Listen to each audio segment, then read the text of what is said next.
Welcome to another episode of Chatting with Staxx. I'm your host, Bill Staxx, and today I got Bobby, Hitz, and Michael Apple. What's good, man? How are you? I'm good. Guys. Good. Hi, Mike. How are you guys doing, man? We're doing. Thank you so much for coming on the show. I really appreciate that. We cut it a little early because we figured, hey, well, I might as well get it done now, right? Strike while the iron's hot. Definitely. I appreciate you guys taking the time for me. So do you guys want to introduce yourself, where you're from and who you are for the people that don't know? Go ahead, Go ahead, Mike, you first. Yeah, because I'm older. Thank you very much. Oh, I'm from Chicago. I grew up in Chicago area. I'm 69 years old and been in Chicago my whole life. My parents are from Italy. I'm first generation of Chicagoan. And that's Mr. Hitz over here from same area. Go ahead, Bob. Hi, Bobby Hitz. I'm timeless. Sounds like we're on the dating game. If anyone remembers the dating game. But anyways, Bobby Hitz, lifelong Chicagoan, and greatest city in the world. Amen. Yeah, ask the New Yorkers. They'll agree with us. Yeah, right. Oh, no. Yeah. I mean, you guys, how old were you guys when you guys met each other in Chicago? Bob, you were really young. Yeah, I was a young kid. I might have been. I don't think you were old enough to be in the bar.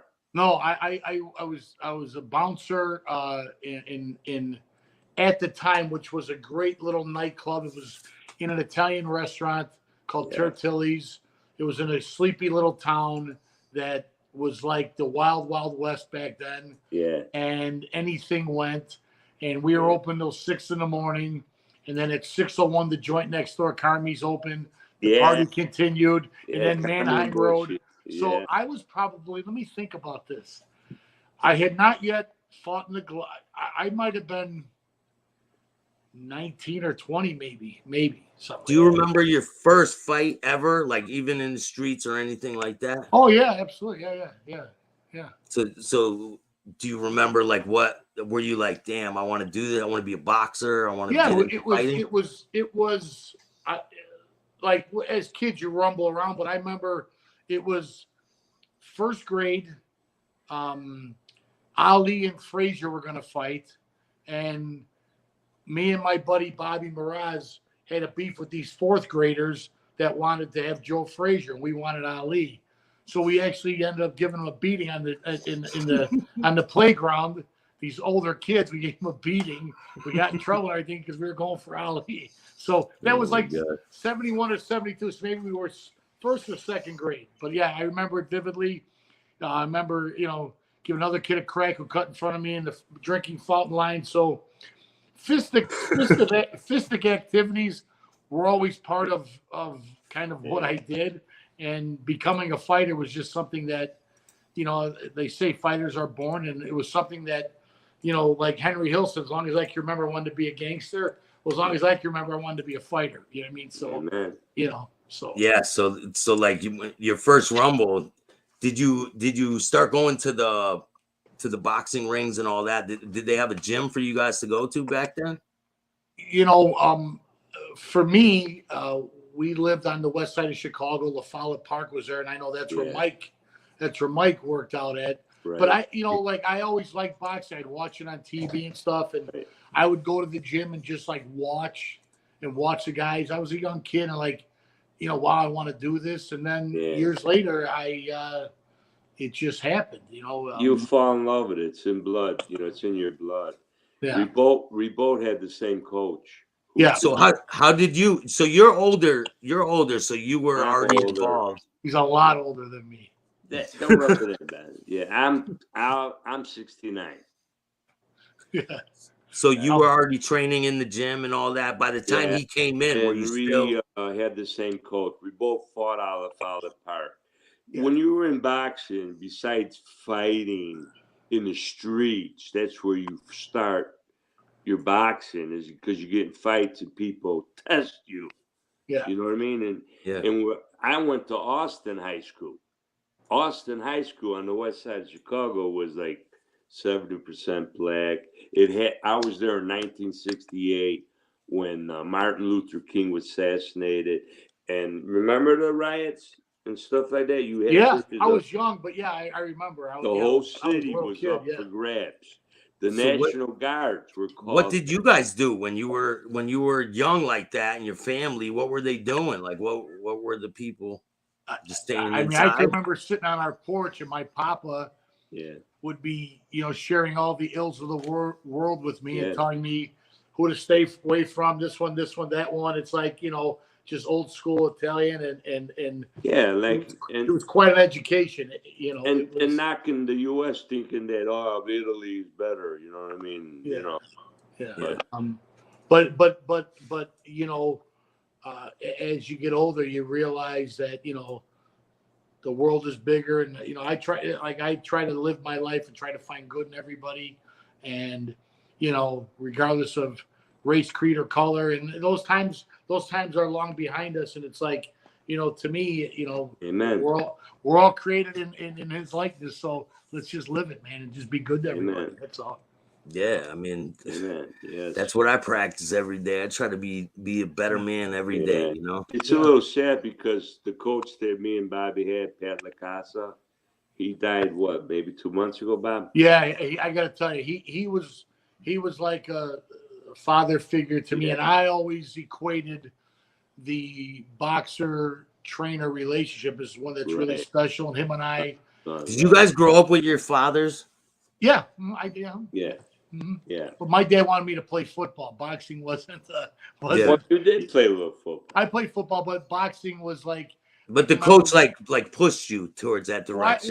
Well, I mean, I don't know, Mike, if you want to tell your story first, how you gravitated to it, but I could, then I'll share mine. I don't want to step over you. What? What? What was the question? Do you want to tell your story about how you got into boxing? By fighting, That's usually a good start. Yeah, that's a good start. I mean, fighting on the street, and then realizing you're pretty good at it, and a mutual friend of ours who so you don't get in trouble on the street, right?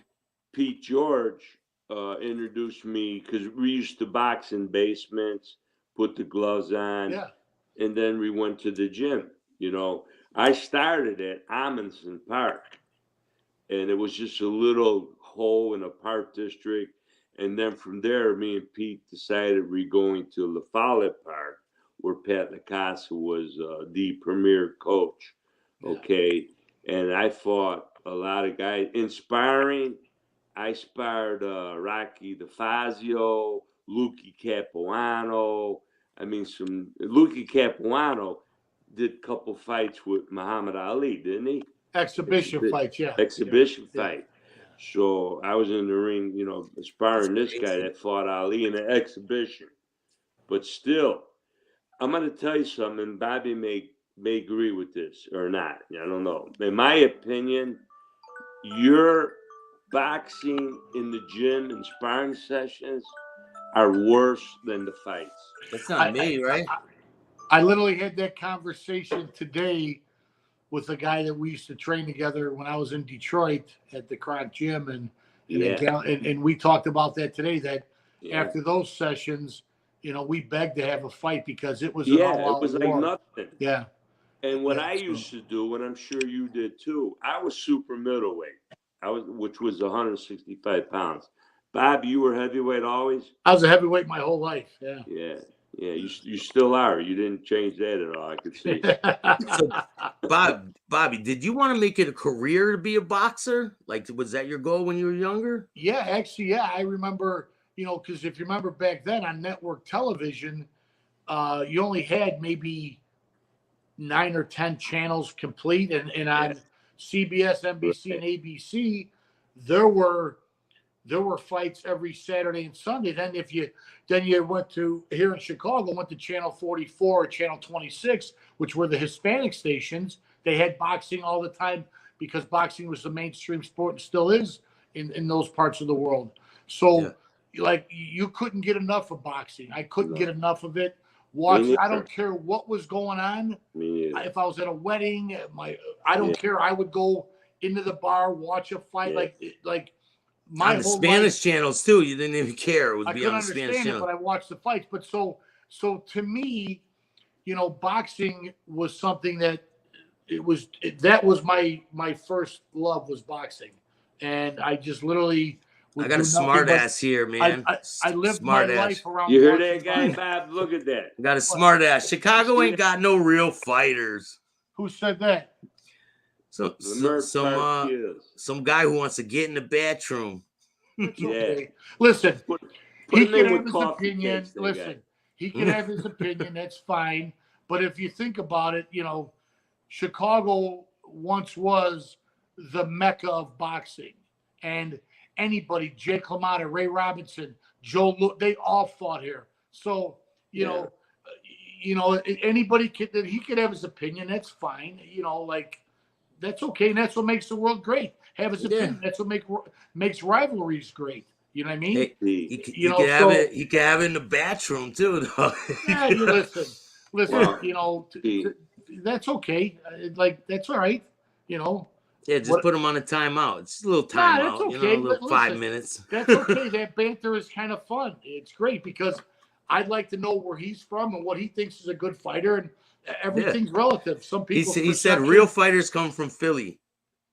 I would agree with that statement. They got some very good fighters. Philly puts them there's some serious tough guys from Philly, man. That's like saying. I don't argue with that. I agree with Philly, without a question, is one of the greatest fight towns ever, without question. But the Crank Gym is one of the best in Detroit gyms for training people. Yeah, I think it was the main. But think about Fury. What? Doesn't Sugar Hill train? I don't know if he's training them anymore, but the guys from Philly, were great fighters from there, man. You had Bernard Hopkins. You can't argue with the success of Philly. You can't argue with the. He said never the Mecca. Never the Mecca. What wasn't? What was never the Mecca? He's proud of his Philadelphia fighter. Just like you guys are proud of your Chicago fighting roots, right? But if this guy really thinks Chicago wasn't the Mecca, he should study the history of boxing, because it was.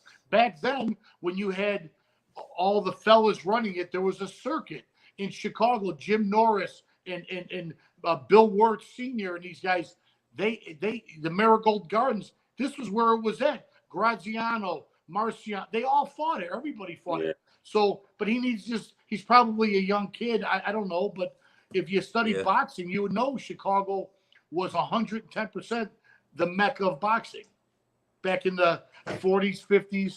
He says all love, no disrespect. Chicago was never just a mecca. Do studying history. That's all, partner. Just go look it up, and then you'll come back and apologize. Yeah.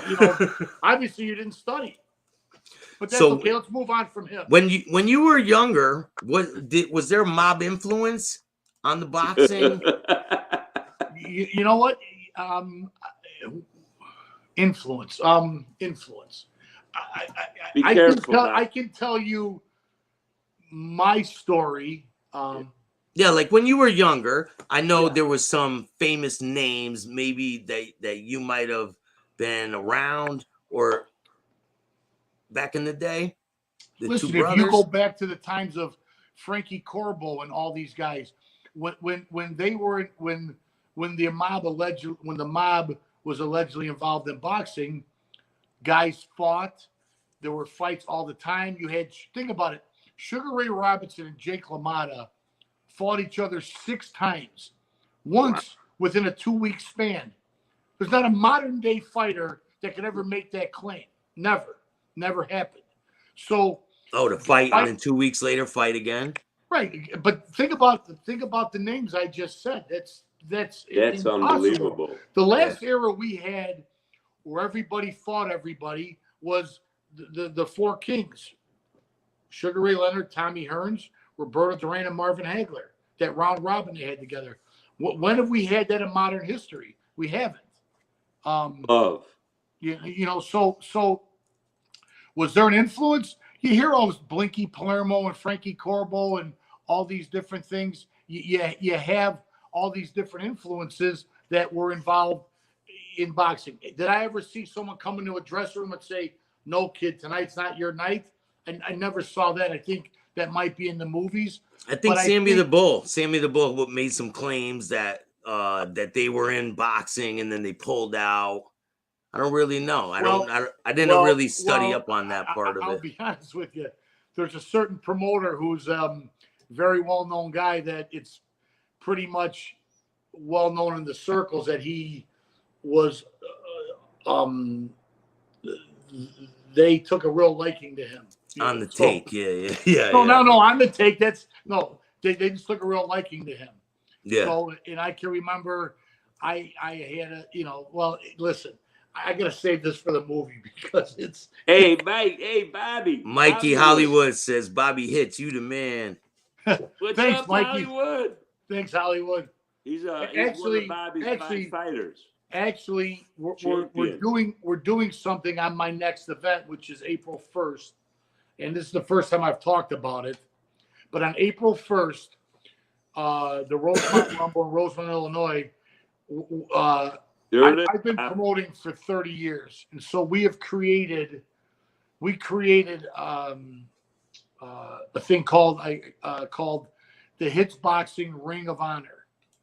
And Mike Hollywood is going to be my first inductee into the Hitz Boxing Ring of Honor, which I'm going to honor the past fighters that have fought on our events over the 30 years and bring them into the Ring of Honor and honor them for their dedication, years of work, and just what they meant to local boxing.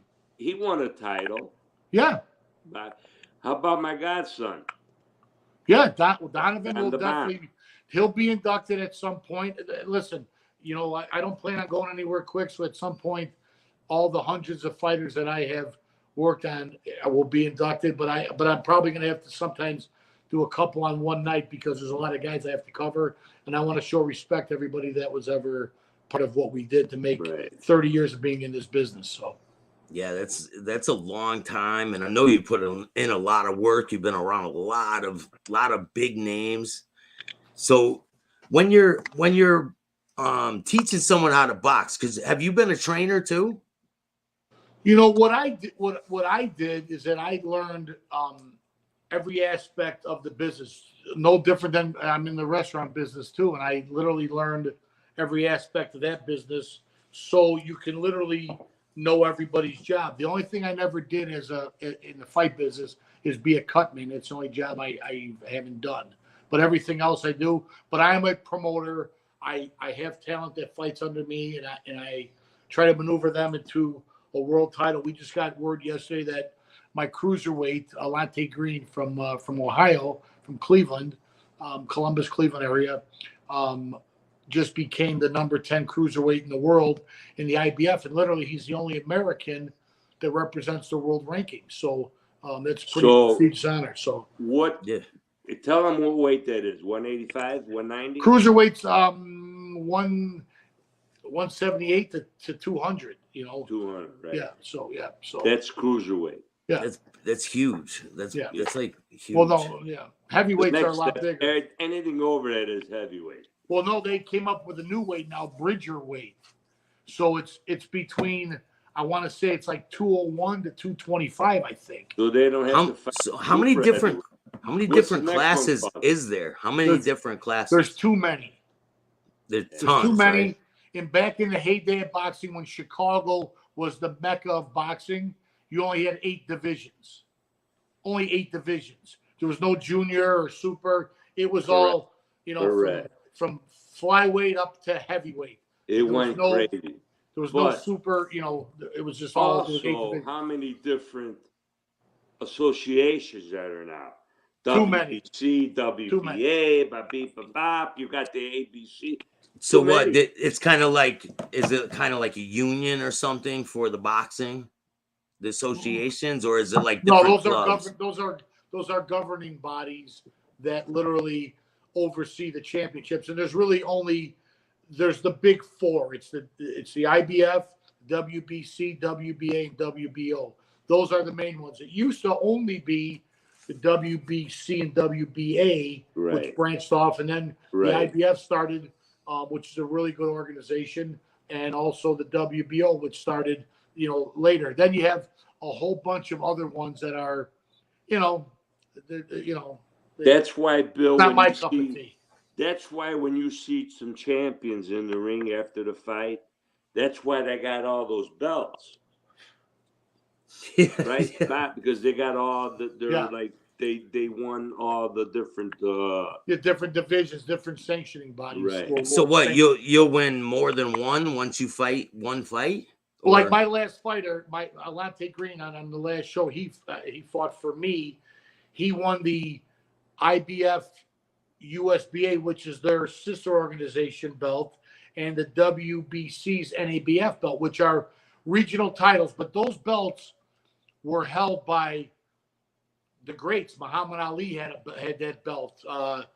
Larry Holmes, all these guys, Tommy Hearns, all had belts in those divisions. So those are stepping stone belts. Yeah. Which will stepping stone you into the world rankings. Wow, that's pretty crazy. Yeah.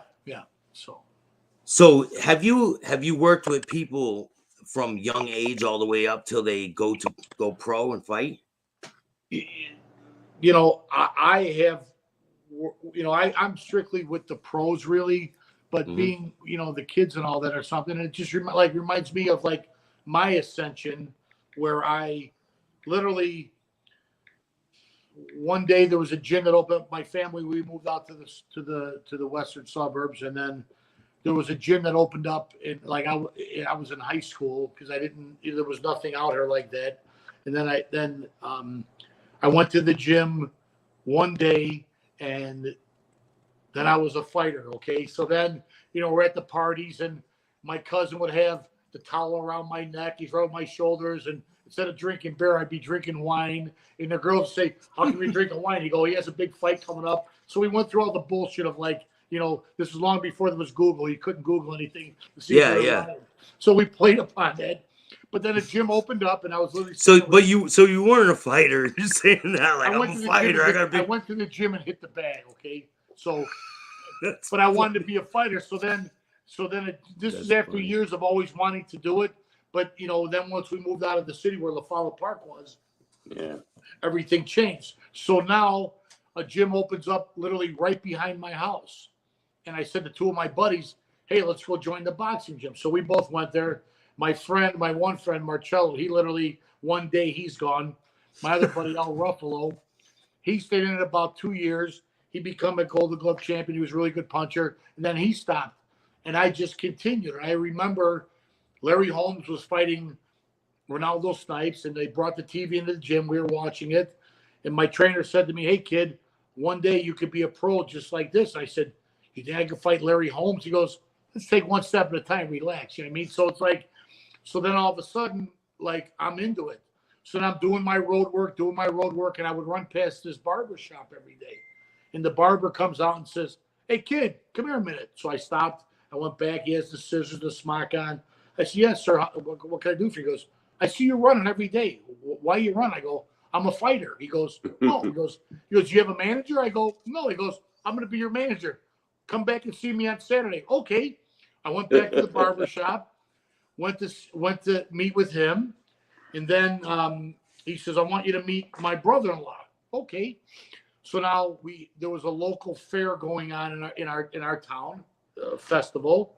And I go there, and then there's this guy who I could still see his aura. He had the Zanzibar slacks, the Dago tee on with the dress shirt on, the short sleeve dress shirt, unbuttoned, sunglasses, and he just looked like a guy. You know what I mean? Yeah, you're just looking at him like, oh, that's the guy right there. Introduced me to him. He says, oh, so you're the kid that wants to be a fighter. I said, yeah. And this time I was, bouncing in bars and doing all that stuff, working the nightlife, and well, we're going to be your managers. Okay, fine. So like, I didn't ask any questions. Okay, now I got a manager. So then I had just won the Golden Glove tournament. This was 1983. I won the super heavyweight championship. And then, and so this is around 84-ish. I go in 85, and I turned pro in June of 85. So we had this little team, and they put together a group of guys that we went to go see, and it was Vic Spilatro, which is Tony and Mike's brother, and He's in Vegas now. No, Vic's passed away. That's, I think, Johnny or one But of them. when I met him, he was in Vegas. Right, He used to wear the running jagged suits all the time. So I go to we make our pro debut in Hammond, Indiana at the Civic Center, and the commissioner grabs me. He says, "Hey, Hitz, come here, let me talk to you." He had the cigar, Frank Liana. And I said, yes, Commissioner, what can I do for you? He goes, "What are you doing with these Spilatro guys?" I said, "I mean, they're my guys like that." Yeah. I just watch yourself. He goes like that. So, and it's like, but then a year and a half later, Mike and Tony were no longer with us. So that kind of, I think the idea they had for me, if I was reading the tea leaves, was going to be a pretty good one, seeing that Tony was in Vegas and stuff. And I've never really told that story before because it's not really, just something that happened. And so now.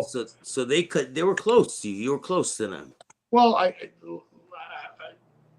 there was something on, because I remember I had gotten myself in a little bit of a tizzy with a girl, and a guy from out there came to see me and like said, "Hey, listen, this guy, he's going to make his mistakes. We got a big future plan for you." And he kind of laid it all out for me. A guy from Vegas flew in to see me and kind of laid out what the plan was for me. And he said, "I'm just going to ask you one favor. Don't beat this guy up." I said, "Okay, no problem. You got it. It's a deal." We shook hands, and then, it went another direction because of what happened. So what is it like, man, to walk in and be a professional fighter? Eventually you become to the main ring. What is it like, the feeling walking up to the stage? And there's nothing like it. I mean, it's surreal. It's like a dream, right? If you think about this, you got to literally beat somebody up that did absolutely nothing to you. So think about the mindset you have to turn that on and off. And I'll be honest with you, fighters are amongst the most docile, nicest people you ever want to meet in your life. I'd rather hang around with fighters because they know how to control themselves, No, but I'll be honest with you, you'd be surprised how many guys want to pick on you because of what you do for a living or how you get stereotyped. If you have an interaction with the police, all of a sudden it's a situation that calls for one officer. They got 10 there because you're a boxer. I mean, it's kind of, and then you also have the stereotype that we're all dumb and we're all, illiterate, and, you got to be a dummy to be a fighter. And, I think because if you think about this as a fighter, you're in the ring fighting a guy, you're analyzing what he's doing, deciphering it, and putting it into action in split seconds. You can't be dumb to do that. No. You know what I mean? You have to be very intelligent to be able to analyze the situation, react to it. Counteract punches. You're on offense and defense. Right, but you're talking about split seconds that you have to make these decisions. Yeah. So, but, boxing has that stereotype. So, I think now, and Mike Tyson said it best, fighters nowadays aren't killers like in my day. They're businessmen. You know what I'm saying? So, and he's right, like back in the day, like I remember watching Tyson fight, and I was like, damn, like it looked like he was gonna rip the dude's head off. He was so insane. I'm sure you remember that part of his career. Well, he was a mean and surly guy. I'll be honest with you. I wasn't really a fan of that era because I thought, I was a big Larry Holmes guy. I love Larry Holmes, and the guys before him, the 15 rounds, I was I studied the old school. My trainer used to sit me down and make me watch Ray Robinson films, made me watch Irish Bob Murphy, made me watch the history of boxing to really, back when it was just surreal. Jake LaMotta became a good friend of mine, and we spent a lot of time together and talked about the golden days of boxing and just how great it was. So, it was just a different time, talking to guys like watching Boom Boom Mancini and Bobby Ches on network television. And then years later, they Love become Boom friends Boom. of mine. You know what I'm saying? Like, just a different time versus the guys now. It's just different. Yeah, it's really crazy. What a nice kid that Boom Boom is. It's great. Boom's a great guy. Great guy. So when you were bouncing, is there any situations that you might have gotten into that you can explain to us? Tons. I mean, Like tons of them. Because back then, as a fighter, you literally had a license to do what you had to do to keep peace and calm in the establishment, and there was a more of a respect factor than now. Now you throw a guy at a bar, he'll come back and shoot you. Back then, you might have given a guy a beating. He comes back and becomes your friend. It's a different time now. I wouldn't want to do it now. You know. But I can remember my door partner was a guy I brought in. He was a big musclehead, big juice head musclehead, and the guy would come in. And I was I was 6'3", 210 pounds. I was, in shape, whatever. And the guys would start picking on me. I go, oh, fella, stop right here. You're better off taking your anger out of this big lummox right here because he can't do nothing to you. Me, I'll make your life different when I'm done with you. So either you're going to come in here and be gentlemen, or if you want to pick a fight, take this guy because you might handle him. Me, you got a problem on your hands. So it was. Yeah, but have you had people take you up on that and then? Absolutely. I had a guy one time wanted to fight me, and I looked at my guys. I worked in this big club. It was called Freddy's. It was the greatest nightclub. It was a great nightclub back then. And this one guy wanted to fight me, and my guys said, "Go ahead. It's okay. I'll be back in like 3 minutes. I'll be right back. This is gonna be easy work." So we go outside. It's December. The snow is coming down ever so slightly. The parking lot lights are. I can still remember like it was yesterday. Are gleaming, and square off with the guy. Goes, hold on, like that. He backs up about 10 steps. Starts taking his shirt off. Starts taking his shoes off, his socks off. But allegedly it was a black belt or something. I'm like just going, all right, let me know when you're ready. You ready now? He came at me. He threw a kick at me. I rolled and hit my shoulder. Shot back with the right hand and boom, out cold. And it was like, man. So the point is this. There's martial arts guys that are really can handle themselves, so you don't want to tangle with these guys. There's MMA guys you don't want to tangle with. This guy, he must have got his skills from a Cracker Jack box or something. Because literally, it was like the easiest work I ever had in my life. And it was just like, so you do get guys like that, but you become back then. If you had an issue with a guy, you usually worked it out and you became friends and you build friendships with these people. Right. Nowadays, everything's so like. You get these guys. You got to worry about someone shooting you. If they met you in person, they would respect you. It's crazy. And Bob, they won't come and just use these. They gotta use a gun because they're they're scared. And it's not only that. If you got the guy beat, you let him up. Mm-hmm. That's it. It's over. Yeah, you don't kick him in the face. You don't kick him in the face or have your buddies jump him. Or you don't. Yeah, you don't have that. But so I can remember being in the one club, Tortillas, and this guy walks in. He says, "Hey kid, come here." I said, yeah. And he shows me a picture of this really pretty girl. He goes, you ever see this girl in there? I go, Bill. Oh, yeah, she comes here. She comes there and she sits right here and like. This picture? He said? I said this. Yeah, the picture. And look at the guy I was with. Show him the guy I was with. It's one of my enforcers. Yeah. Yeah, that was Phil. Phil Rohde. Right. He was with that guy. He's with that guy, yeah. Well, so Mike, you remember he was with me? So this guy lifts the cat out of the bag. I can't even tie the story together. Mike, shh, be quiet. Let me tell you. All right, you just blew it. Oh, I'm sorry. This is the guy that gives you the end of the movie first. Yeah. Like, oh, this is gonna happen. You're like, God. Right. So I said, yeah. She comes in here and like she would sit and like talk to me, kind of towards the front of the door. We would talk and he would say, okay, if you see her in her, I want you to call me. Let me know when she's in here and tell me what she does, who she talks to. And he put $100 bill on my shirt. I said, no problem, sir. Easy, no problem. Well, that guy was him. That was him. That was Mike Oppa that did that to me. And we became friends. You know what I just did? I like told the punchline in the middle of your joke. Right. And then he's like, then he heard I was a fighter. And then we really formed a good friendship because then we put it all together. It was like, oh wow. So it's, we came from the same place. So it was a great meeting of two guys that yeah, Debbie. And that was this her. was Mike. This was Mike back in the day and his wife.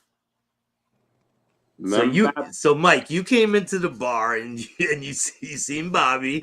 Yeah. You go, hey kid, come here. Yeah, And exactly you what I go, had. you ever seen this lady? You show him a picture of your wife. And then she comes in her, and I'm with. And he pulls not up in only front. I'm with that guy. I'm with Mike Bandini too. And he pulls up in front with his El Dorado barrettes and the whole 9 yards. I mean, it was great. And then, well, Bandini, that's a whole other story. Did you have the curb feelers on it? Oh, well, no, he had the Vogues on there. True spokes. Yeah, oh, yeah. Yeah. I remember those. Yeah. So, boxing brings guys together in all forms of life. It's just, and you form a lot of friendships because of it, a lot of friendships. Shout out to Liz. She said Appa's wife is gorgeous and still is. Thank you.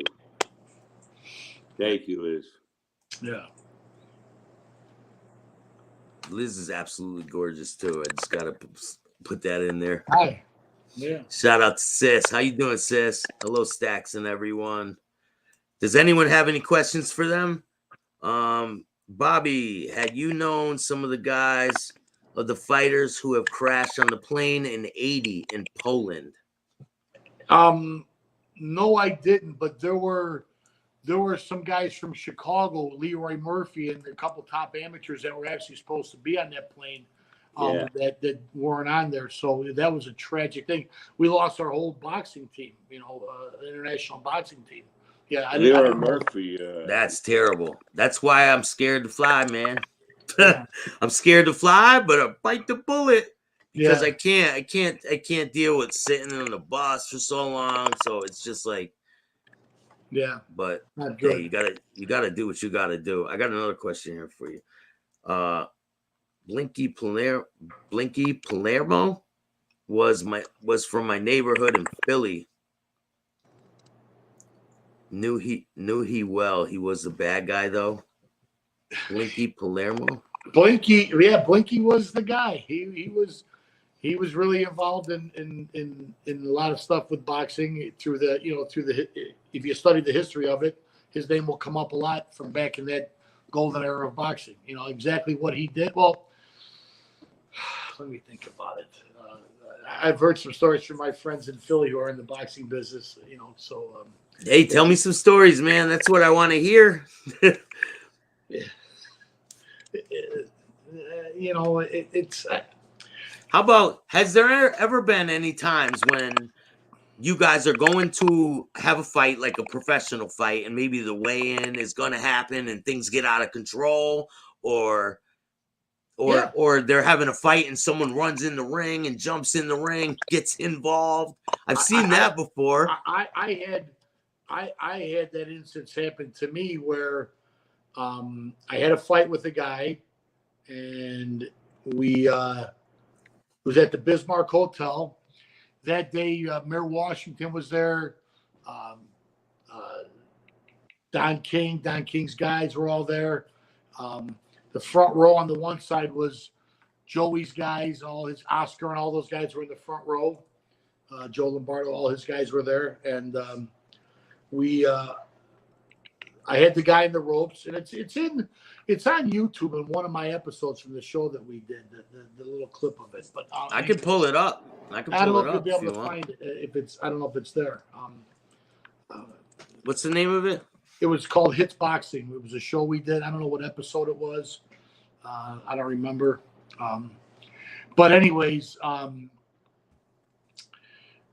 after I had the guy in the ropes, and I was hitting him with just a barrage of punches, and Stanley Berg stops the fight. Says I'm walking around the ring. The guy found it.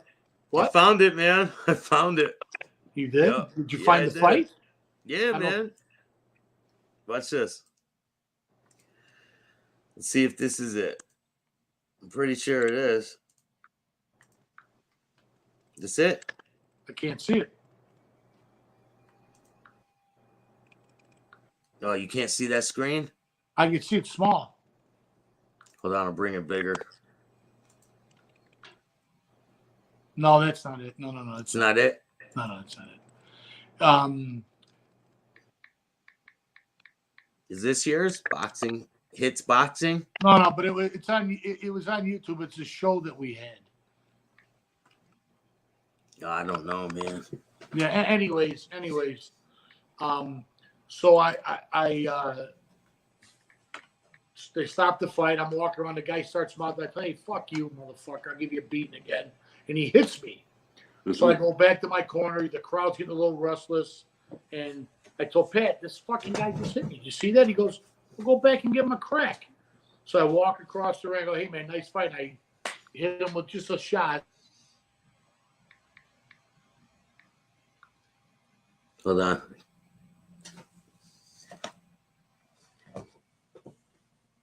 We're having technical difficulties. And the whole joint went up for grabs. And there was a riot in the crowd that lasted about 40 minutes. You could see on the and all the Wait, guys, so you were fighting him. He hit you after the bell rang? Yeah. They had stopped the fight. Yeah. They had stopped the fight. And he hit me after the fight was stopped. That's terrible. Yeah. And literally all the news channels were there, everything, and that's how I got into the media here in Chicago. Because then the next day, the fight was a Sunday afternoon fight, actually. So they had me on. Back then, Jonathan Brandmeier was the biggest radio disc jockey in the business. Him, Buzz Kilman, all that. And Buzz was at the fight, and Buzz went back and talked about it. They had me on the radio. Jim Rose, which was a local ABC. What year was that? Do you know what year it was in? Geez, that was 80. I don't even know. 86. Man, I don't even know. I don't know. It's in this episode that we did, but that's not even important. It's just that you talked about riots and stuff, and so that happened. You know what I mean? Yeah, that's pretty crazy. At a weigh-in of a show I was promoting also, there was a guy who was supposed to fight Tony La Rosa, and Tony got sick and was off the show. And he got sick probably about 3 weeks before the event. So his fight was long canceled. Well, the matchmaker, which is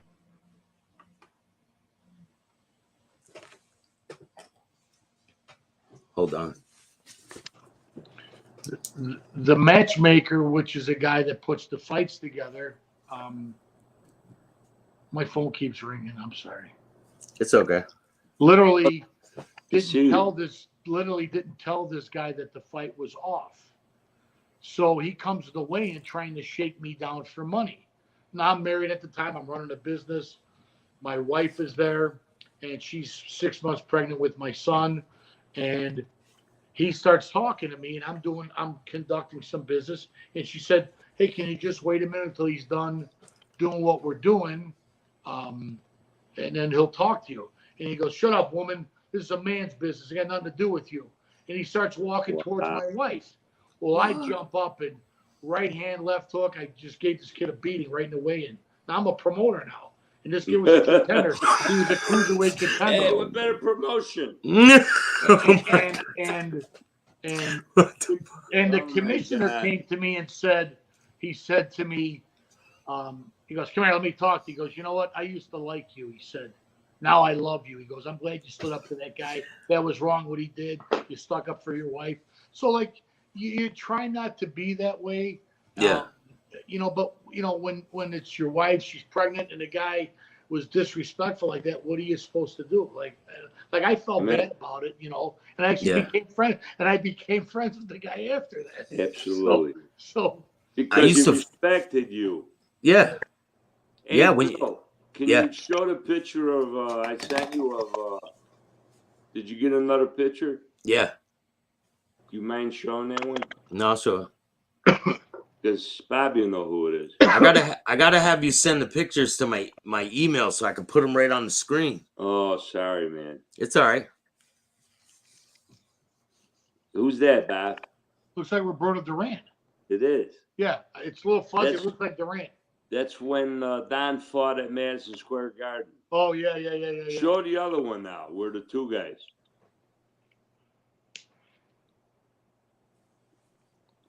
You know who that guy on the right is? That's Roberto Duran. Me. Is that Emil Griffith? Yeah. Great Talk about fighter. Emil Griffith. Yeah, great fighter. One of the first 3 weight classes guys that there ever was. Won three. Yeah. And he actually killed Benny Kid Perrette in the ring. Yeah. For calling him a puto or something. Yeah. What happened with that? Were you around when that happened? No, that was in the 60s, I think. These fighters are cool. Yeah, that was in the 60s. But Roberto Duran is one of the best lightweights of all time. One of the best. He's a historic. He's probably one of my favorite fighters of all time. I want to say rest in peace to Razor Ramon too. He passed away the other day. Oh, the wrestler. Yeah. Yeah. What a shame. Yeah, it's terrible. Yeah. So, boxing kind of brings you into all different walks of life, and you get to meet all kinds of people, from guys who become future presidents, Donald Trump, to CEOs of Fortune 500 companies, to dishwashers and busboys, and you just show respect to all of them. That's the nice thing about boxing. And everybody in between. People. Yeah. Man. So when you promoting fights and stuff, I how you told about how the guy was disrespectful when he came to the weigh-in, you didn't know he was gonna fight. Have you had other people like make up excuses why they couldn't fight or not show up to the fight or come in like? I'm sure you've seen it all, man. Oh my God, I'd like to write a book. The excuses of I want to hear about it, man. So. I mean, I've literally had everything from my wife won't let me. The car breaking down, that's an all the time thing. It's my religious holiday. I can't fight on that day, which okay, I get that. I'm respectful to your religion. I used to frame houses. This guy was like, I can't come to work today. I got to change the kitty litter box. Yeah, I think the best one was my wife won't let me. That was a pretty good one. I think that takes the cake. I mean, it doesn't get much better than that. My wife won't let me. Okay. Have you had people get in trouble before, like get arrested before a fight and they're stuck in jail? Oh yeah, like you have guys that'll be like, I had this group of guys that'd be traveling in from Ashtabula, Ohio, and he'd bring me a bunch of guys for my fights, and they were always getting pulled over, profiled.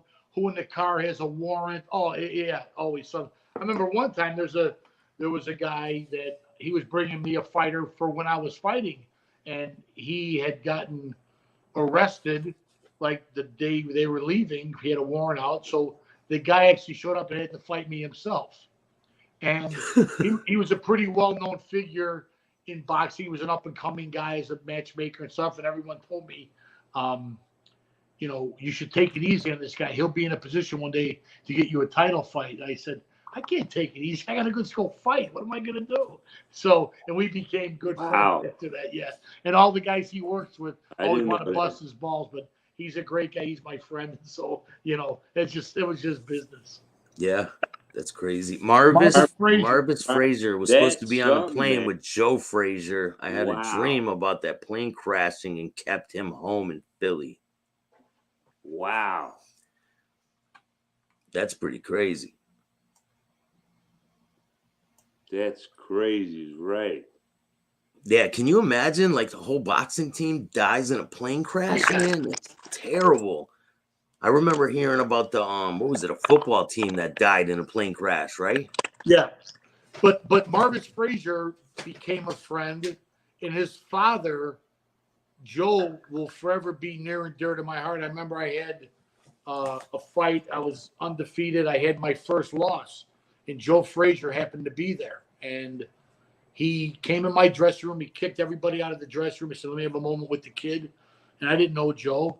I just knew of him, and I idolized the guy. I thought he was a world like Joe Frazier. Oh, my God. And put his arms around me, and he said, hey, kid, listen, you fought your heart out. You got balls. You got skills. You're not free. Like, you're going to be back. He goes, I lost the heavyweight championship of the world, and I came back. He said, you'll be back. Hey, Bill, how does someone say hi on there? someone's looking to say hi and they don't know how to. Tell them go to the chat. Tell them when they're watching the video to go to the chat. I don't know why that static is happening either. When you're watching the video, go to the chat, and on the video, there's a On the bottom. My phone keeps ringing, and it's Pete George power calling me. You know how Pete does that when he can't get on the phone? He'll call you 12 times in a row. And if you're with your girl, she thinks you got a broad calling you. Like, who's that girl? No, it's Pete George. Motherfucker, man. It's unbelievable what he does. He terrorizes me. That's who I grew up with. Yeah, that's his guy. Pete, stop harassing me. Tommy Blanco says, "What's up, Bobby?" Hey, what's up? What's up, my guy Tommy? It's one of my best friends. He was actually with me throughout my whole career. He was there when I had the one fight with that one guy who had the grill. Can't remember his name, but Tommy was with me. So how many fights did you have until you were like undefeated, when you were undefeated? Well, I only had 3 amateur fights, and then I turned pro, and then That's incredible, man. That's right. I had 25 pro fights. Yeah, but he won Golden Gloves. Yeah, well, it was a different time, But I don't think I ever met a pro boxer before. You know what I mean? Like, you don't meet these kind of people every day. Yeah, but George Foreman. Yeah, like George Foreman. Foreman. Tell me the day that you fought George Foreman. What was it like to come into the ring and fight George Foreman? That guy was a monster. Yeah, like literally, it was a fight that was supposed to happen 3 other times before, and they kept on pushing me on putting someone else in, and I took this fight on very, very short notice. I literally was in a nightclub. Walter Payton owned a nightclub here in Chicago in the burbs called Pacific Club. No, it was Pacific Club. Remember that joint? Yeah. And I'm in there with this girl. I met this girl in there who, back then, this was 88. She was wearing a one-piece mini dress with nothing on underneath. And in 88, girls didn't dress like that. It was like, so I was really mesmerized by her outfit. Needless to say, I go to check my answering machine. And back then, you didn't have cell phones or pagers or anything like that. We had a pager, but you had your answering machine. So you would call your phone, hit a button, put a code in, and it would play your messages back to you. So my trainer, Pat LaCasa, said, meet me at Midway tomorrow, 8 o'clock in the morning. We got the Foreman fight. Well, I looked at my pockets. I had dust and an old movie ticket in my pockets. I was busted. And I'm like, let's take the fight. So I was literally out at a nightclub all night. So how much did you get paid to fight him? Well, the fight was in 1988. Okay. I just literally spent the last of the money like 2 weeks ago. So it was pretty good. So it wasn't bad. Wasn't a bad payday. I got the video of the fight. No, we don't show that. Because clips. Listen to me. We listen. We've all had things in our life that we're not happy of. I'm certain there's moments in your life that you don't want to show everybody. Right? Oh, yeah, right? Definitely. Can't you just show us clip? Like last week, I was with Brian Urlacher's brother, Casey. Casey's a good friend of mine. And he started busting my balls about a fight. I said, Casey was a high-level football player. I go, Casey, did you ever miss a tackle? Should we show the highlight of you missing a tackle? Come on, leave me alone. So my friends love to bust my balls about it, And I'll be honest with you. It's something that I'm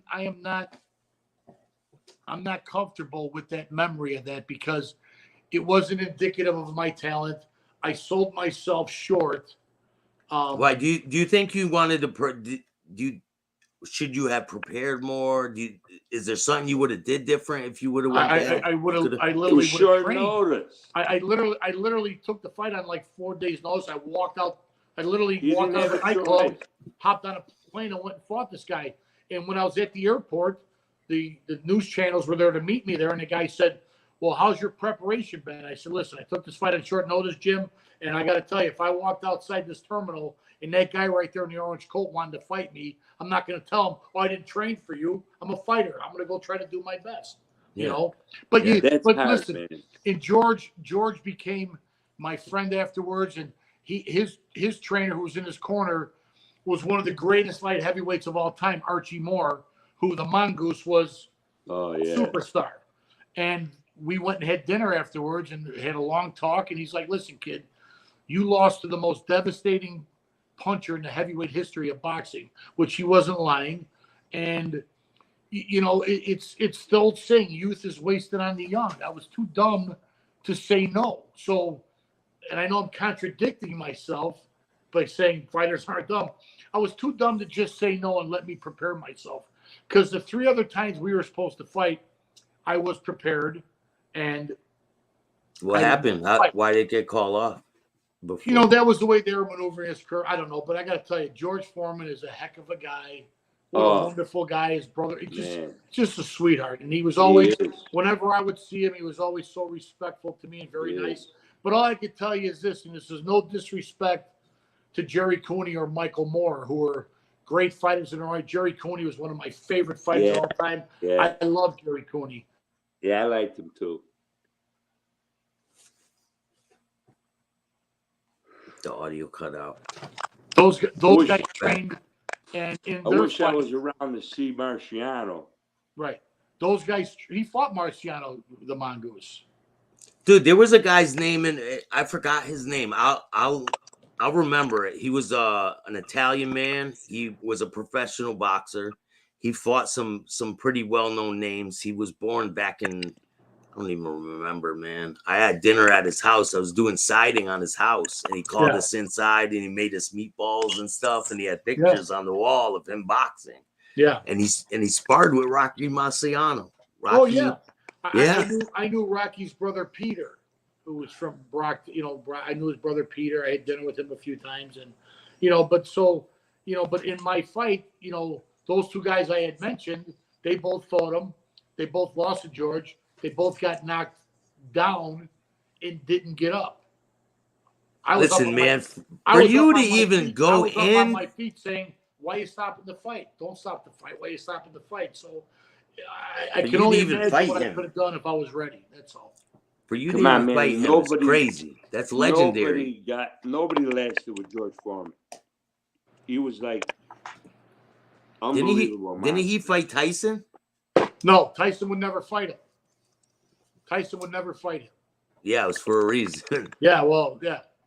He would have decapitated Mike Tyson. Unbelievable. Because Mike Tyson would have been right in front of him, and he would have decapitated him, I think, in my opinion. So, Bobby, since you're involved in boxing and all that and helping people and promoting and getting different fighters, do you have anything like, are you working on anything like a retirement thing for any of these fighters? Like, that's a hard thing to do because at a certain level, like there's not enough money to really do that. The hopes are to fight yourself into contention, challenge for a world title, win the world title, and defend it 1,000,000 times. Like Bernard Hopkins, who's from Philadelphia, one of the great fighters of our era. And Bernard Hopkins was fighting Oscar De La Hoya, and a reporter asked him, "Hey, Bernard, how do you feel about De La Hoya making $30 million and you're only making $10 million?"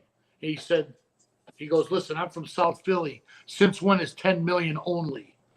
So these guys have defended their titles enough, and that's where a fighter really makes the money. When you defend your title over and over and over again, you become more popular and keep the train rolling. Unlike this YouTube sensation who makes money because he has, a couple million followers. I mean, that's a placebo effect. It's not real. You know what I mean? It's not real. But so it just goes to show you the era that we're in. You don't have to be anything to be somebody. Back in our era, you had to be something to become somebody.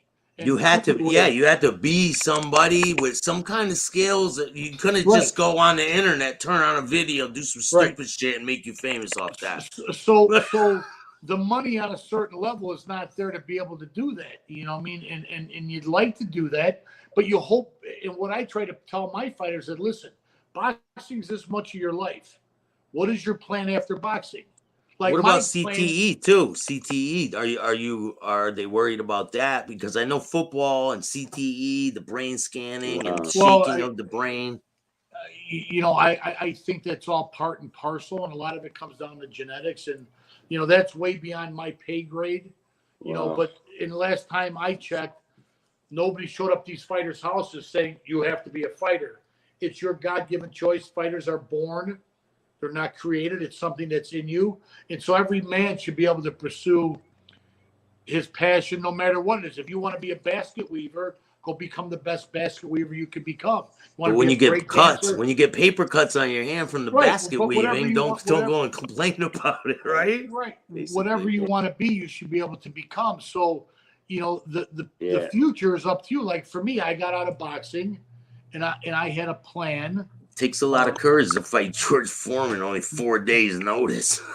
Thank you. But you have to have a plan, and you have to, George told me, plan your work and work your plan. So, Bobby reminds me of Cassius Clay. he did say that in the interview. He did say that. That's funny. Yeah. That's I had great. a good tan. I had a good tan back then. No, I literally tried to rope-a-dope him. I did try to rope-a-dope him. And I walked right into his straight right hand. So, yeah. Hey, Bill, a friend of mine, Gino Nudo, he's trying to get on, say hi. He can't get on. He is ex-coach, football coach, and he fought also. He was a great fighter. You remember Gino Nudo? He was a great fighter, and he was the coach of the Arizona Rattlers. Great football. Does he want to jump on here with us? Jump on? No, I mean, if he could, I or don't does know. he want to watch? Does he want to watch, or does he want to jump on here? Something, but he don't know what to hit. Say hi. I don't know what to tell you. I could send a link, man. I could put the link in the chat. I could put the link in the chat. He could click on it. Is he watching the show? Yeah. Yeah, he used to, he coached a lot of high schools. He won a lot of championships. I was at his dad's house for many years, Orlando Nudo. We used to play poker in his basement. And so if you're in the chat, if you could see the chat, just click on the link in the chat and you'll be able to get in here. And you got that, Gino? So Gino, just click on the link, put your name in, and then go into the broadcast studio. The man won titles, and you know the arena football. This is Coach Noodle and he won it with the Arizona Rattlers. That's crazy, man. Yeah, and he's trying to get on. It would be cool, but Yeah, I'm gonna do a whole bunch of other shows. It's gonna get quite interesting around here. And you know who else is sending me a text, Bob? Who? Johnny Trombino. Oh, John the Bomb. Don Trombino. What's up, brother? Another boxer, a friend of ours. Yeah. Tough. Boxing's a great fraternity. Tough as nails. Boxing's a great fraternity. There's not a lot of us out there. We have respect for each other. And, even guys you had rivalries with, you become friends down the road. Like, Tommy Hearns. April 1st, guys. Like Tommy Hearns and Sugar Ray Leonard are very good friends. Hence boxing. You don't miss this card. It's going to be a good one. April 1st at the Rosemont. Hey, Bobby, they can get their tickets at Hitzboxing.com.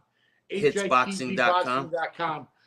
If you're in the Chicagoland area. But we're also going to be broadcasting it on Boxing TV, which is BX NG Boxing TV, which will have that up there. So if you're anywhere in the world, you'll be able to watch the event. Jeff Chandler had 2 amateur fights before he turned pro. Jeff Chandler and I have something very much in common, which isn't really common in our business. Jeff was a fighter and I was a fighter. We have that in common. Jeff was from Philly. I was from Chicago. We don't have that in common. But Jeff and I both had female managers. And how rare is it to have a female manager in the boxing? Back then, very rare. I can't tell you the fights I had in the gym because I had a woman manager. What was her? Caitlin, what was her name? Jackie Kellen, which she became on. Jackie Kellen. Yeah, then James Toney joined our stable. James Toney was one of the greatest middleweight champions of our modern era, and they did a movie about our situation. Meg Ryan portrayed her in a movie called Against the Ropes. Against the Ropes. So, but I caught a lot of flack for having a woman manager, and even Against the Ropes. The commissioner of Atlantic City. That's my friend, Double Dare, J Dub. Shout out to the Double commissioner Dare. of Atlantic City at the time wouldn't let Jackie up in the ring, and he said the only way you're ever getting in the ring is if you have a bikini and a ring card in your hand. Imagine saying that nowadays to somebody. Yeah, you'd be banned. You'd be banned from TV and all that. Yeah. So what was going through? What was going through your head when Mike Tyson bit this dude's ear in the ring and all that? We got Gino in the building. You know, I like to me. Gino in? Yeah, Gino! man. How you doing, Gino? Hey, Coach. Hi, Coach. Coach? You know, I like the Gino. Hey, Gino, you have to shut off the video in the background. Yeah, I'll mute your mic until you could shut off the video in the background. It's just the YouTube. You just got to shut the YouTube video down. Shut the video off. The video playing in the background, or it'll keep echoing.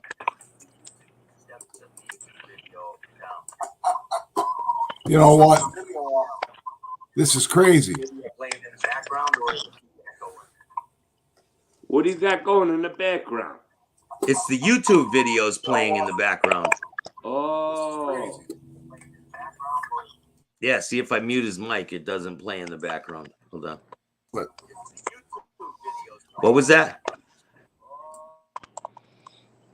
See, mute. Yeah, just mute your mic until you're ready. Like, shut off the YouTube video in the background, and it'll all blend. This is Coach Noodle. You know Gino, right, Bob? Yes. I wish my son would have went to Fenwick and played football with him rather than staying at right. RF. Yeah, right. The jerk off coach that was there. What were you thinking when Mike Tyson bit this dude in the ring? Oh, you know, nothing would surprise me about that guy. He was a loaded gun. He was an accident waiting to happen. He had a lot of internal struggles, you know, that have come out lately. And you know, I don't know, just a different kind of guy. I don't know. Gino, you got it right. So there's two screens, like you're playing a YouTube video. Just X the video out. You'll go to it later. Just X the whole YouTube video out and just save the screen. Out. Yep. Boom. Now you're good. Show them your championship ring. Which way does the camera go? Right there. Yeah. So do you want to tell the people, guys? Do you want to tell the people who you are, Gino? Well, last time I checked, I'm Gino Nudo, but that's the way I started my day. I don't know how the day is going to end. I could be under an alias. It's nice to meet you, man. I'm Bill Staxx from Chattin with Staxx. Hey, you guys, it's a great show. I'm a huge boxing fan my whole life.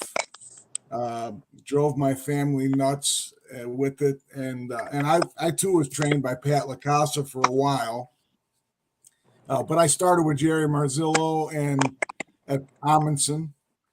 Yeah. And Arnie Winters at Portage Park. Yeah, two great guys. Oh, man, Arnie Winters, Portage Park, right. Jerry was great. And then I told Bobby this when Pat died. It's really a shame when your trainer is tougher than the fighter, because Pat was a lot tougher than I ever was. Oh. Yeah. But you know, being a coach, sometimes you got to coach a kid up to be tough. I can say this with no qualms whatsoever. Pat brought out the toughness in me that I didn't know I even had.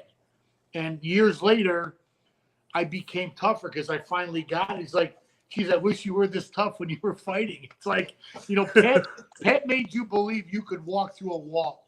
And he was that type of trainer. No matter what he told you, You just did it because you didn't want to disappoint him. And he made you do things you didn't believe you can do. That's how I look at it. Yeah, he was definitely. You know, I remember when Louis Mateo. I lived in them. Yeah. And Louis fought Randy Shields. Yep. And I sparred with Louis quite a bit to get him ready because, and Louis I know is taking care of Wilfredo Benitez now in Chicago with the heavyweight, the guy who was a heavyweight contender from Puerto Rico. Ugh. That's a whole other story. That guy. Anyway. The guy who he's never fought, but he's always a heavyweight contender. My mother always told me you got nothing nice to say. You got any boxing stories, Gino? Well, I got a lot of them. Most of them aren't good. I remember, and I heard the story about Bobby drinking wine. I fought for Park District Championship, and it was on NBC. And I told everybody you got to watch this on Saturday. And I got. Is that at the Armory? It was at the amphitheater. Amphitheater. And I could tell you every light in the ceiling of the amphitheater. Oh man. Yeah, it was. It was bad, But back then, like Saturdays was a big sparring day. You'd go down to the CYO gym, Right. Yeah. and I sparred with Jumbo Cummings. Jumbo James Cummings Quick was Tillis. Remember Jumbo Cummings? You're talking about guys that fought for the heavyweight championship of the world. He fought Joe Frazier. Yeah. Well, you know what? Exactly. And Joe's last fight, I was there, and at the amphitheater. Yep. And but we used to have and Bobby's kept us alive. It's so huge. I used to go down to the Aragon Ballroom to see fights all the time, and I still think there's nothing better than St. Andrew's Gym for a fight. I fought a kid from Fenwick actually, crazy Gold enough, gloves. in the Golden Gloves, and I remember I was a heavyweight. I was a small heavyweight. I was 190 pounds, and I fought a 6'5" kid, Papo Santiago. I remember, and I couldn't jump up and hit him in the chin. But I finally he would hit and grab, and I got close to him, and I gave him 2 good headbutts to the chin. And he was really mad. There's the Jumbo Cummings right there. Wow. That's his last fight. Jumbo Cummings is a pretty scary looking dude. Now, of course, he did a couple stints too. He was a scary in college. dude, period. But yeah, Chicago boxing was a lot of fun. I saw an interview with Luke Capuano a couple weeks ago, and Lukey was really not a real big guy, but man, he fought Rossman in 2 great fights. That's the guy. I sparred hundreds of rounds with Lukey. Great fighter. Yeah. And he couldn't be 5'10", could he? I mean, was he 5'10"? Maybe tops, yeah. I sparred with him at the Fowler Part 2, and nice guy, Lukey. Taylor Street. I know when I was training and didn't have all this face and stomach, my dad was good friends with the guy that was managing George Mastardini. Yeah. And I don't know. I was probably spouting off, like I was apt to Another do. Chicago heavyweight. And so this guy says, "I want to come and watch you train, because I think George wants to fight you." I'm like, I've had 16 amateur fights. Okay, I'm going to fight George Mastardini, who was undefeated at that time as a pro. And, he was a big dude now. He was like a construction worker. And so the guy comes to watch me work out. Next thing you know, he says, "You know what? I want to manage you." So I told my dad, I said, "Dad, these guys want to manage me." And he said, "Yeah, well, they can manage you, but you won't be living in this house." So it ended my professional career. So, hey, that's what it takes. Gino, what championships did you win in the football stuff? Well, I won a state championship when I was the coach at Driscoll. Oh, that's in Addison, where I'm at. And it was in Addison. Yeah, the school closed Yeah. 10 years ago. And that's where I live now. Still. And then we won the championship here in Arizona with the Rattlers in '97. That's professional football. Right. That's huge. And actually, my son, huge. My youngest son, Jack, is leaving tomorrow. He's going to be the defensive backs coach with the Pittsburgh Maulers in the USFL. Wow. Oh, that's great. So he's going to Birmingham tomorrow to start training camp, or coaches meetings. Training camp starts, I think, April 1st. Tell him the really game plan for Sal Canella, the tight end from yes, he's on Carolina. What a great tight end that kid is. He got a big future. Well, it's going to be a good deal. The head coach there in Pittsburgh has got 30 years in the NFL, and Kirby Wilson. Yeah. And so I'm excited for my son. He's been at Ball State the last couple of years, and they've had bowl games the last 2 years. Ball State used to be a powerhouse. A friend of mine, Kenny DiPaolo, was a linebacker on one of their national championship teams when they won 100 years ago. That was a powerhouse for a long time. Them and Eastern Illinois was a big powerhouse. Back home in the Chicagoland area. I had Sean Payton, Jeff Christensen. They all played there. I coached Sean Payton. He was on the Chicago Bruisers in 1987. No kidding. And then in 1988, we had Jimbo Fisher from Texas A&M was our backup quarterback. Yeah, I remember when Bandini played on the Cowboys. Beasley. Yeah, I remember Bandini, Mike. So when you guys I can tell you the Bandini stories. Me too. But the problem is that the show might get taken off the air. Yeah. Probably. I mean, I've had them done before. When you guys are boxing at these different boxing places and stuff, do you travel around like different spots to box different like leagues of people? In the amateurs, yes. Like I fought in the Silver Gloves, which was in Sterling, Illinois, which is about 3 hours from Chicago. The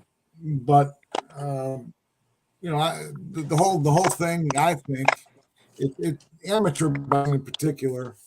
I'm saying if there's a little kid out there in the world that's watching this right now, that's like, I want to be a boxer when I grow up. I want to start getting into this. What would you suggest that they take, the route that they take to be a boxer? Exactly. But, I think it's great for kids to know how to protect themselves. And, when I was young, I was 5'4", 112 pounds when I was in 8th grade.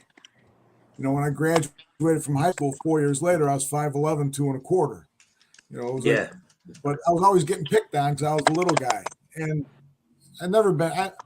I hate fights. But I do know this, I could hurt somebody. And that always keeps you a little bit leery of, doing anything. The equalizer. It is. It is. I would tell you for young kids, boxing is great because it'll teach you self-confidence. So to be a boxer, you need to be in tremendous condition, and you need to take it seriously because you don't play boxing. Discipline. I don't know. I remember watching Mike fight when I was a little baby, and I think a lot of these kids out there. Now he's a world-class guy, man. He's a world-class poker player. He's the poker king. He's the poker king. Star Wars. That's right. Yeah, I was Spider. You ever see the movie Goodfellas? Yeah, bringing the drinks and stuff. So I was Spider from my dad. Get the guy a cigarette, We get used him a to hand. play in the basement where his father is. God bless. Rest in peace, Orlando. God bless you. It was just his birthday, wasn't it? March 3rd. My dad was really a character. He lit up a room. That's for sure. Oh God! When he laughed, everybody laughed. He was just God. And he was a bad loser. If he got beat in the hand, that he went busted, he'd be up, he'd do a 360, and he'd be out the door before you know what the hell happened. I'm telling you, poker gets addicting, man. It's a fun game. The best. You want to know the good thing about poker, Billy? Seriously now. Now think about this, guys. You go to a casino. What game out there that they offer that your intention is not to beat the house? You understand what I'm trying to say? Yeah, but Every you guys game are you're always trying to beat the house. the house. You think the house is going to put a game out there where the odds aren't in their favor? Blackjack, all them games, your intention is to beat the house. But that's why they don't. That's why they don't rate you as a poker player at these casinos. You don't get rated. I don't care about the rating. I want to win their No, money. no, but there's a rating to play. Here, the rating. Here, no, but they don't want you to play it. Is my point. They want you really bad. Let me ask you a question. When you win at the poker table, how many guys stop at the blackjack table when they're going and come over because they want to win the now money they got too. A little pocket full of money, and they hit the machine. They hit the dice table. They hit. That's why casinos offer poker. They don't want the space. You know what I'm saying? That space they rather have for machines or some other game. I think that was my point. I don't know. I got dementia. I think that was my point. And I'm the one with the memory problem. Right. Hey, Mike, we got the story you told that I blew the punchline. I got one of the best poker rooms in the world about a mile from where I'm at. In Talking Stick. You near the one in Arizona? The Talking Stick in Scottsdale. Talking Stick, yeah. That's a great one. You know what I like about it? They got my game. They got a high-low there. Yes, they do. Omaha. Yeah. Bobby, how are we doing for April 1st? I think he froze. Whose mic is that? Bob, you fall asleep? Oh, there he is. All right. How's April 1st coming along? Nah, I think that's Bobby's phone. That's freezing. Bob, Gino asked you how April 1st look. No, do you guys hear all that static? It's really bad. It's good now. That's it. Yeah, Bobby signed off. Yeah, I think he was getting phone calls and it was like interrupting with the with our connection. I definitely want to get you on for interview, Gino, and we could go over your story when you have time. We could set it up and no problem. Get you on an interview. I'd like to know how many guys you know won a championship in arena football and stuff. That's fantastic. Not a lot, man. I want to know. I want to know the story that got you to that point. Yeah, definitely. You know, we'll set. We'll get together. I'll send you my bio and all that stuff. You don't need to waste your time now on it. And you know, I haven't talked to Mike in such a long time, and it's good to see him. Seeing him out here, you're like, hey, I bet you didn't think this was gonna happen. Like, hey, I'll shoot him the link. I was really enjoying the show, and I wanted him to know that what the show's great. I love listening to people talk about boxing. Welcome back. And I was trying to get Johnny Trevino on, but he can't figure out how to. Oh, he's in. I think he's working right now too. He's a cop. It's funny. I heard Frank Liena or Mike Liena mentioned earlier, and Stanley Bird. These are all people that. Yeah. Back when we were fighting, we had referees like Stanley and Leo Ranieri, and Leo Ranieri is the guy that was at Amundsen Park when I was there. Well, Leo, I mean, your eyeball could be hanging right here. He's not stopping the fight. No, but that's who was my original coach. Wasn't it Amundsen Park? The O'Shea brothers. Yeah. Right. But if you think about it, the tone of this show, he kind of goes with, you get noticed by a lot of street guys when you're a fighter, when you're a heavyweight, they want you to go and do other things, and it's your choice you have to make. You're going to go left or go right. Yeah, they want to hang out with you. They want you to collect their money. They want. Right. So, Bobby, I won the Park Districts as a welterweight when I was a sophomore in high school.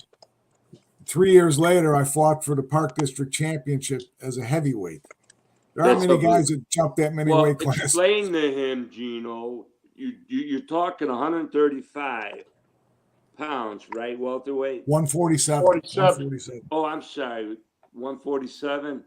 Oh, one lightweight is 135. Thank you. That dimension kicking in. I'm about. Thanks for playing along. Well, there's 2,800 different classes, right? So how are you going to figure out what class you're in? Oh, yeah. I'm 89 pounds and a half centimeter.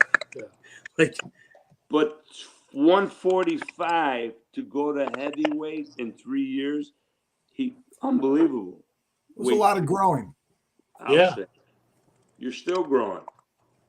Unfortunately, yeah.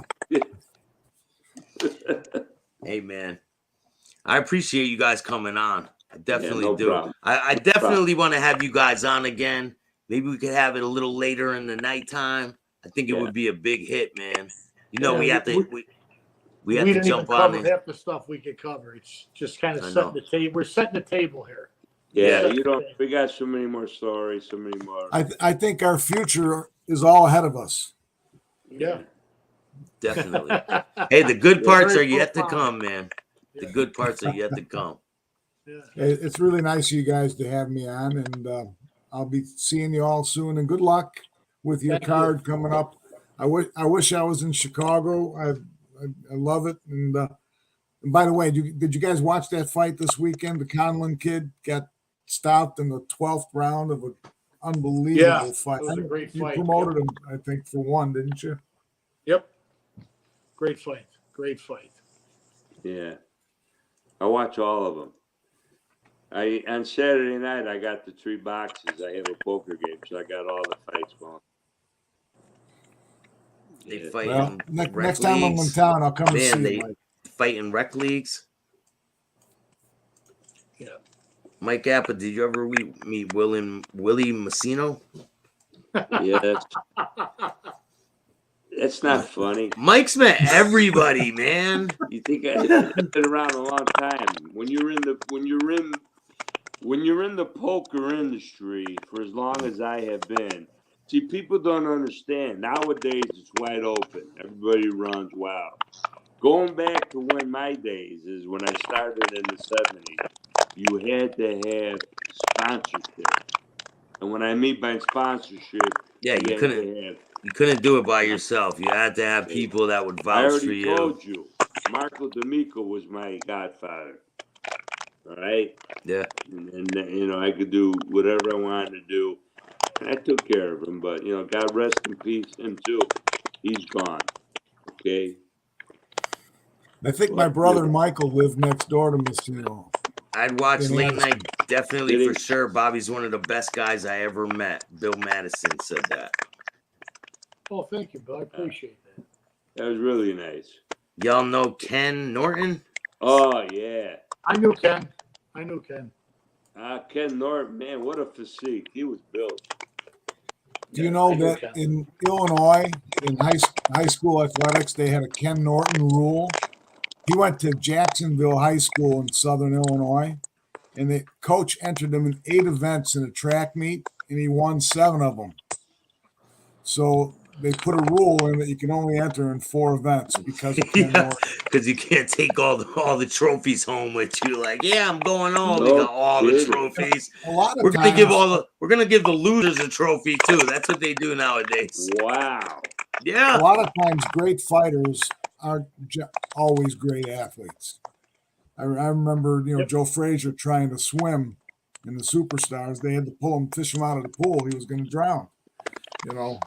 But because weightlifting back then was not part of boxing. It was believed that now it's so different. Training is so different now.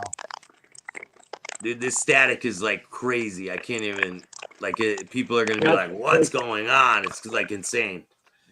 I appreciate you guys taking the time for me. I'm definitely gonna schedule another show with you guys, and maybe we can cut all the static out of the show.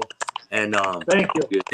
Thank you guys. And if you guys want to check out that fight, the fight The link is in the description of this video for the fight on April 1st. You can click the link. It'll bring you right to his website, and you'll be able to get the tickets.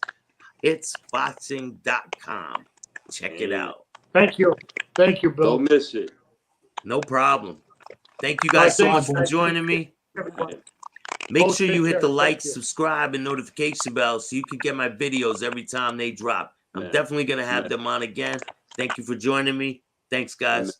Amen. Gino, take care.